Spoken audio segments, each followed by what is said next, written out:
Ini salah satu ilustrasi saya. Buat cara nyimpan itu nanti kalian bisa klik di bagian titik 3, kemudian ekspor. Kalian bikin atau save di format JPEG dan juga PSD yang ini. Nah, assalamualaikum teman-teman.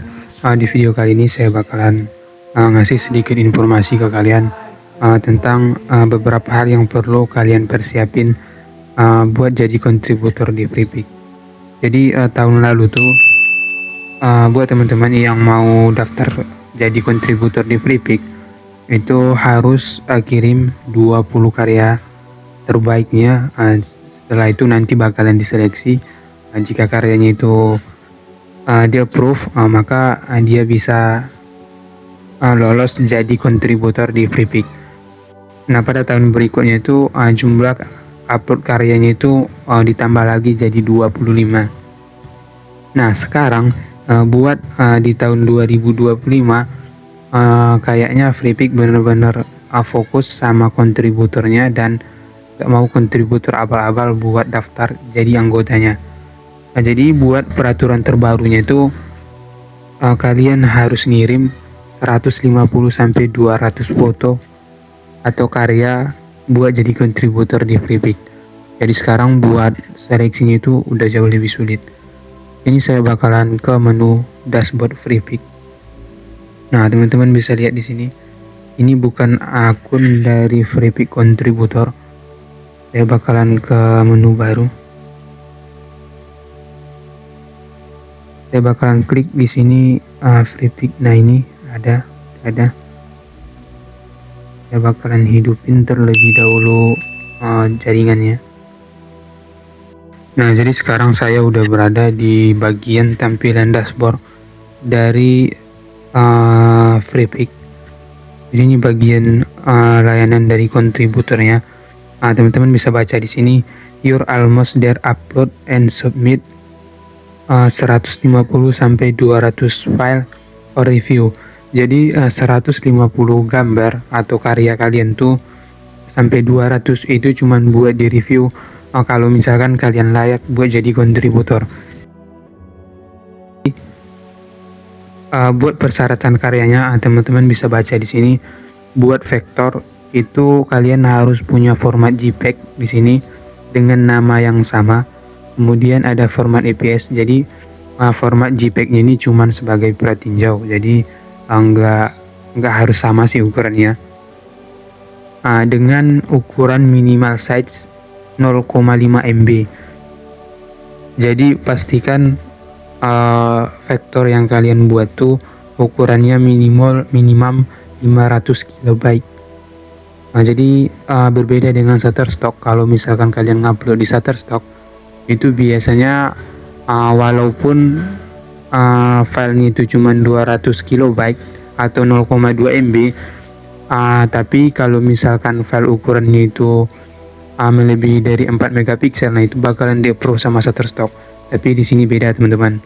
Jadi kalian tuh harus upload dengan ukuran format vektornya itu melebihi 500 KB dengan color modenya itu RGB. Nah, RGB. Jadi pastikan pada saat kalian nanti bikin misalkan di aplikasi Inkscape, buat settingan warnanya itu dengan format RGB, kemudian dengan format PSD. Nah, ini minimum size-nya itu 1,5 MB buat yang format JPEG. Kemudian buat preview, nah maksud saya ini preview 4 megapiksel dengan batas maksimalnya itu 100 megapiksel ukurannya. Biasanya format PSD ini bakalan lebih besar ketimbang format JPEG-nya. Satu format PSD ini kalau misalkan kalian bikin gambarnya rata-rata itu biasanya 25-50 MB. Kemudian buat foto dengan format JPEG, nah ini juga ada size-nya 1,5 MB dengan ukuran maksimalnya itu 250 MB.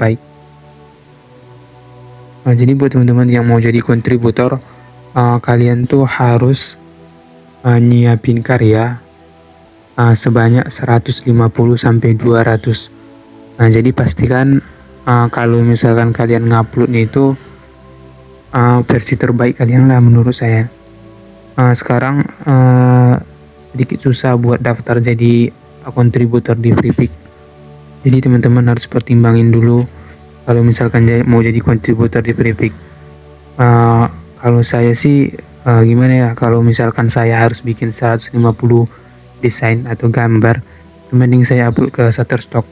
Tapi kalau misalkan kalian upload karya kalian ke Shutterstock dulu, kemudian setelah 150 karya kemudian kalian upload di sini, saya nggak tahu apakah itu bakalan diterima nanti pada saat review.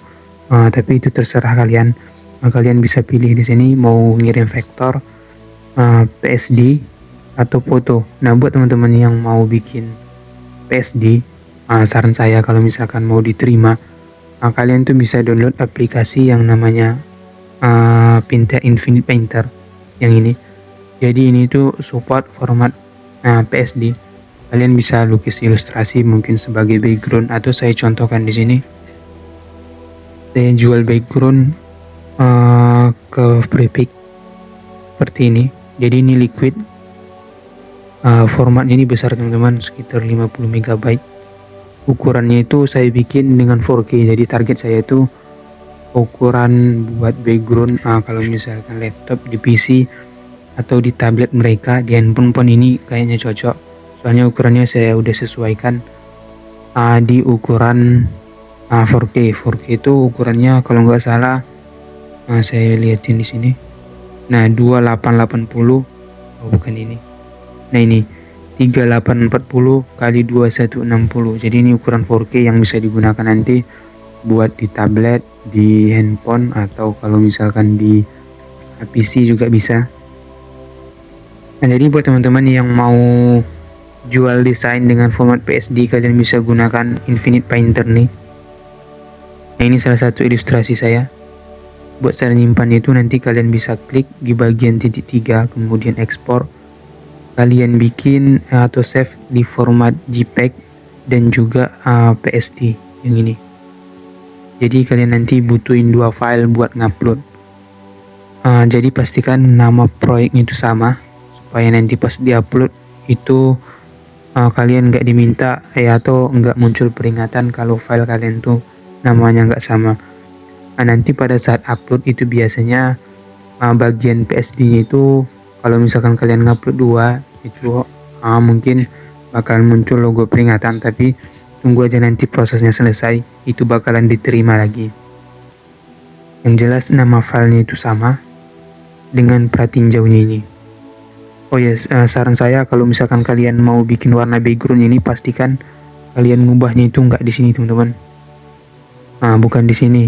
Jadi kalian sediain halaman seperti ini buat kolom background. Jadi kalau misalkan kalian mau ganti warna kuning, ini saya bakalan bersihkan dulu. Misalkan kalian save di format PNG ini, warna backgroundnya itu kuning. Nah, ini saya hapus dulu ya. Misalkan backgroundnya itu kalian bikin warna kuning. Nah, selanjutnya kalian ekspor format PSD-nya ini dengan cara begini. Nah, itu bakalan ditolak nanti, soalnya nggak sesuai gambar dengan pratinjau JPEG yang kalian kirim.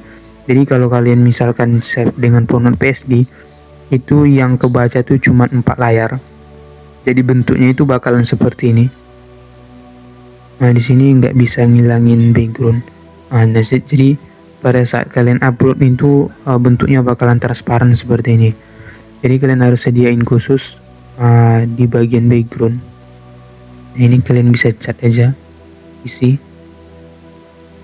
warna, misalkan background itu warna kuning. Nah, seperti ini.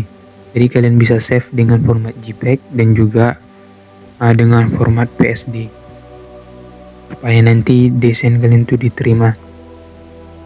Buat cara nguploadnya itu sama kayak kalian ngupload di Shutterstock, bahkan di sini jauh lebih mudah, soalnya kalian bisa atau di Freepik ini udah ada sistem otomatis buat bikin judul dan juga keywordnya. Nanti kalian bisa tambah-tambah aja.